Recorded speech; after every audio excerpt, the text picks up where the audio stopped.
Good day. Today we are going to go through a step-by-step tutorial on how to make and play Sipa. Now let's get started. Step 1. Get a small metal washer about the size of a bottle cap. A washer is a small, flat piece of metal with a hole in the middle. Grab a washer that's about the size and thickness of a quarter. Step 2. Cut about 20 pieces of strips of cloth or yarn that has a length 6 inches each. Any old cloth you have lying around will work, or you can use regular craft yarn. Yarn is already thin enough, but if you're using cloth, be sure to cut it into thin strips. Step 3. Tie the first strip of cloth or yarn to the washer with a single knot.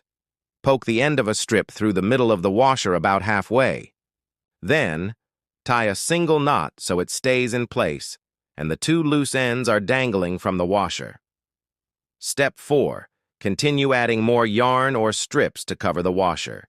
Keep knotting strips around the washer, one after the other. You can stop once the washer is halfway covered, or cover the whole washer with strips for a thicker, more colorful Sipa. Step 5. Secure the strips with additional knots to make the Sipa extra strong. This is optional, but if you want to make an extra durable sippy, take 2 strips that are next to each other on the washer and tie them into a knot. These knots are exactly like the original knots you made. You're just using different strips to make them. Now that you have created your own improvised Sipa, we will now learn how to play the game. The first step is stand across from own player or gather a group in a circle. You can play Sipa all by yourself, but it's a lot more fun with friends. You can play against own other person by standing across from them. For bigger groups, create 2 teams and gather together in a circle. Then, toss the Sipa up and kick it with the top, side, or heel of your shoe.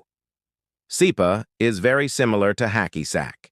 The object of the game is to kick it repeatedly as many times as you can and never allow the Sipa to hit the ground. Give yourself 1 point each time you successfully kick the Sipa. Try to keep the Sipa going with as many consecutive kicks as you can, just like in hacky sack. Each time the Sipa hits your shoe and doesn't hit the ground, give yourself a point.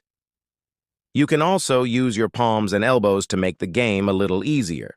Kicking is hard and takes practice. If you're a beginner, feel free to hit the Sipa with your foot, the palm of your hand, or even your elbow to keep it in the air. You can kick or give the Sipa to another player to keep the game going. Your turn is over if the Sipa hits the ground, so hand it to the next player when that happens. You can also kick the Sipa over to one of your teammates if you get tired or start losing your momentum. You can put up a net and kick the Sipa back and forth over it for a variation.